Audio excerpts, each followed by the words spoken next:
Hi guys! Welcome to syempre special screening ng Song of the Fireflies. Yes and po. we have Sir Noel as Herbert, Song of the Fireflies. Hello po. Yeah. How was it na finally napanood na ako press and all? Actually, I was in awe talaga sa reaction ko and all. Napakaganda. Thank you so Yeah, much po. captivating. It was Mark's masterpiece and your performance as well. Did a great Maraming job. salamat po That's why talaga. you won an award, Yes! Para sa atin to, guys. Ayan. Tell us about it. Ayan. Song of the Fireflies. Guys, it's about the story of the Lobok Children's Choir. At ito po sobrang authentic, sobrang genuine lang. Pinoy na Pinoy po, kahit saan kayo magpunta.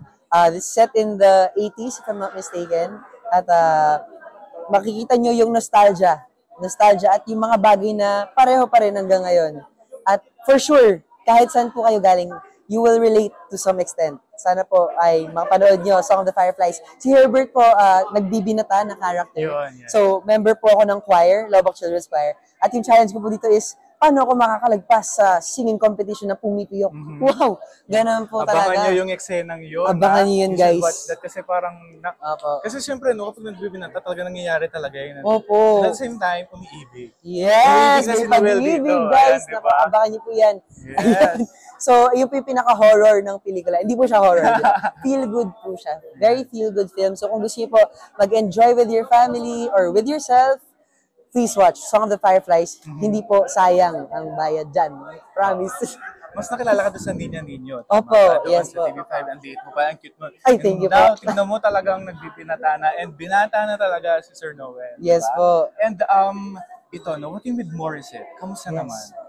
Ate Morissette, she's such a wonderful person inside and out, on the set and outside of the set. Grabe, sobrang, sabi nga po ni Miss GR and Miss Celeste, they got Ate Morissette because she was so close to Ate Alma in terms of her characteristics. Yeah. So, si Miss Alma po kasi, yung character po ni Ate Morissette, very generous, very loving, very caring. Ganun-ganun po si Ate Morissette. And yung authenticity niya po as a person and as an actress, opo, grabe, pang best actress po talaga. And super deserve po ni Ate Morissette yung award niya. Please watch, guys. Promise, you will see. Diba? Ito Opo. naman, saan mo mas gusto ikaw makilala? Kasi, do you sing talaga? Yes po. Yes. Yun, sa singing side or sa acting or both? I want to be known as myself. Wow, gusto ko Wow! yun. Ganon. Enay.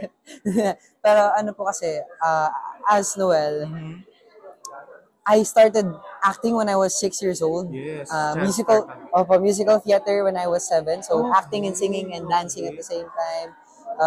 Tapos, films, TV, lahat na po parang voice acting din po. Wow. Ayan, so lahat na po ng mga alis, kinuha ko na. All I want is for me to do well in everything I do. But I want to be known as who I am as a person, not in the things that I do. Ayun, Galing parang, sumagot. does it make sense? The talented person is right Thank you here. so much, Yes. Jose. Ito naman, di ba sabi mo nga, you can dance, you can sing, you can act as well, lahat na. Opo. Ito naman, what is your thoughts about SB19 naman? Wow! Di ba? Of Kasi iba din course, sila. P-pop group of the Philippines. Grabe naman talaga ang ating pambato sa world stage. SB19, ako po, very hidden 18 po ako eh. Yun Of naman course, pala. very fan po ako na SB19. Oh. As in, before pa silang sumikat, I love their performances, their songs. Grabe kasi rin kasi yung training nila. Super idol ko po sila. My thoughts, sana po talaga mas makilala pa sila in the world stage. Mas makilala pa sila even in the Philippines, sana ma-appreciate sila ng maraming tao. Kasi huwag nating i-hate, guys, ang mga Blooms at saka 18. Di dapat nag-aaway, dapat we support each other. Kasi ako rin po, Bloom din po ako. Yes, Bloom at saka Bloom and 18. So, support natin yung isa't isa. Kasi sa pag-angat natin lahat yan as a country and as Filipinos. At sobra naman kasi kitang-kita po yung talento nila as a group. And kita po yung, nire-represent po kasi nila yung talent natin as Filipinos. Diba? Parang huwag tayong maghilahan or diba? Parang magtulungan tayo. Opo. Diba? Isama ko na rin dyan. Iangat ko na rin po ang Song of the Fireflies. Yeah. Kita niyo po ang talento ng Lobok Children's Choir. Totoo, Sila yan po yun na ay- nga yung sasabihin ko. Yung Opo. totoo, iba din. Yeah, munting choir group sa Lobok, sa Bohol. Grabe po. They started with nothing. Wala pong auditions, tama. walang eliminations. Pero ngayon, grabe, yung narating nila, world stage talaga. Nagko-compete sila, nananalo sila sa US, sa Japan, everywhere po talaga, guys. Sana po, as much as you love yung mga P-pop groups natin, support din natin yung kultura natin bilang Pilipino. Kasi parte rin ng kultura natin yan eh. Ang folk songs, ang choral, lahat po yan. Kultura natin. Supportahan po natin guys. Sana po. Tama. Lahat na sinabi niya, I do agree and Thank you support po, natin. thank you. And of course, ito choir din siya. So parang member din siya, group din siya. And Yes. then, yung lubok din, grabe din yung binigay Opo. talaga ng sa represent, di ba, sa Pilipino. Kaya Ayun, parang ano eh, yung resilience natin as a Filipino, kitang-kita dito. At saka yung bonding din, kasi yung mga bata, may body system sila eh, kaya di sila nililigaw, di sila nawawala. Ayun, parang yung kanta ng SB19 na na Gento, di ba? Dito basta-basta Ginto. Tama. Oh, kita nyo na kung nasan sila ngayon. Ginto na sila. Ginto. Ayun. Tama. Di ba, guys? Ito naman last question naman. Ito yung mga common sa mga fans na hindi mo isa ngayon. Ano po yan? Sorry. Ano may papangako sa mga fans sa panood mo again? Mapapangako ko sa fans Ano mo papangako sa fans na hindi mo na na hindi mo gusto. Mapapangako sa inyo, guys. Dapat, lang, stay safe and, hindi ko pa maintindihan yung tanong nyo. Ano yung pangako mo sa fans na hindi siya muna ngayon? Na hindi, Ngayon. hindi nagpunta ngayon. Oo. Guys, ang mapapangako ko po sa inyo, maganda po yung pelikulang ito. Manood na po kayo. At It's a prank. alam ko, sabi ko, bakit parang nagja-choppy ako in real life? Magsisin zone ba ako in real life? Yeah, you can invite now. This is legit na. Thank you guys. First time ko pong ma-prank in real life. Di naman. Joke na pa. Pero I appreciate. I'm honored kasi na-prank po ako. Pero mas ma-honor po ako kung papanoorin niyo po Song of the Fireflies, guys. Kasama ko po si Ate Morissette Amon, si Miss Rachel Alejandro, si Crystal Bimmer, at marami pang iba, especially the Lobok Children's Choir. Ayun, sana po mapanood niyo po. Heartwarming story, heartwarming film. Kung gusto niyo lang po ng feel good, yung wala masyadong stress sa panonood, gusto niyo mag-enjoy kasama yung pamilya niyo or with yourself, panoorin niyo po Song of the Fireflies. Kwentong atin po ito. Yeah. In his performance as well, that's why he won an award. Thank you so much, Best guys. picture, right? Diba? Yes, best picture, best actress, best supporting actress, best supporting actor po sa Manila International Film Festival sa Hollywood po. So, guys, no doubt, magugustuhan niyo po yan. What are you waiting for? Go on, sinihan and panoorin na ang Song of the Fireflies. What are you waiting for? Down.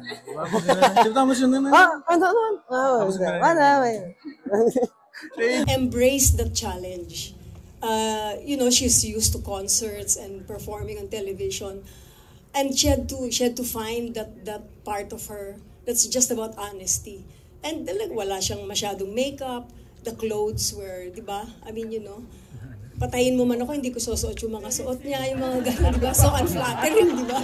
Pero, she embraced everything and she kasi she knew, even though we never really sat her down and said, this is the challenge that you have. You have to portray Alma as honestly as you can. She just knew it. Just by meeting Ma'am Alma and learning from her. So Morissette was really an asset from the very beginning. Aside from Bisaya siya.